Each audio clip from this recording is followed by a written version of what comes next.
எல்லோரும் களத்தில் இறங்கி மக்களுக்காக இருக்க வேண்டும். வீட்டில் உட்கார்ந்துட்டு நிவாரணம் கொடுக்கறதும் தப்பு, வீடுகளை பார்க்காமல் இருப்பதும் தப்பு. அரசாங்கத்தில் உள்ள அரசாங்கம் மற்றவர்கள் மீது சேரை இறைப்பதினால் மக்கள் அந்த அமைச்சர் மீது சேரை இறைத்திருக்கிறார்கள்.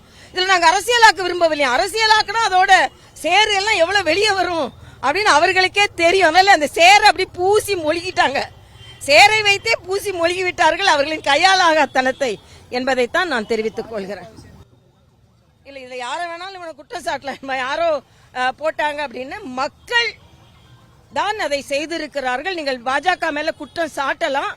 ஆனா உங்கள் மீது நீங்கள் சேரை வீசுகின்ற நேரத்தில் உங்கள் மீதும் சேரை வீசுவதற்கு மக்கள் தயாராக இருக்கிறார்கள். அங்க அவரை மட்டும் இல்ல, எல்லா இடங்களிலும் மக்கள் ரோட்டுக்கு வந்து போராடி இருக்கிறார்கள்.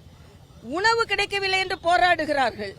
இன்னைக்கு 5 முறை நாங்க எச்சரிக்கை கொடுத்து விட்டு நாங்கள் இந்த அணையை திறந்தோம் என்று சொல்கிறார்கள். கொஞ்சம் 30ஆம் தேதியே 19 அடி தான் அதோட கொள்ளளவு. 17 அடியே அது தாண்டிருச்சு. கொஞ்சம் கொஞ்சமா ரிலீஸ் பண்ணிருக்க வேண்டியதுதானே.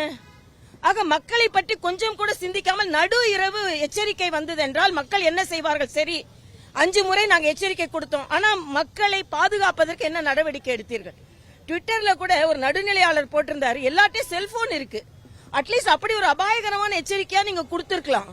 உடனே செல்போன் டவர் வேலை செய்யல அப்படின்னு. உங்க இதுலதான் எதுவுமே வேலை செய்யாது அப்படின்னு எல்லாரும் அதுல வேலை செஞ்சுட்டு தான் இருந்தது. அதனால முற்றிலுமாக இந்த மழை வெள்ளத்தினால் தோல்வி அடைந்த அரசு என்பதை திராவிட முன்னேற்ற கழக அரசு மறுபடியும் நிரூபித்து இருக்கிறது என்பதான். எவ்வளவு மழை வெள்ளம் வந்தாலும் மக்களை பாதுகாக்க வேண்டியது இந்த அரசாங்கத்தின் கடமை. இல்ல, அதுதான் நாங்க சொல்றோம். இந்து விரோத கட்சிகள் தான் இங்கே இருந்து கொண்டிருக்கிறது, ஆட்சியிலும் இருந்து கொண்டிருக்கிறார்கள் என்பது எங்களது குற்றச்சாட்டு.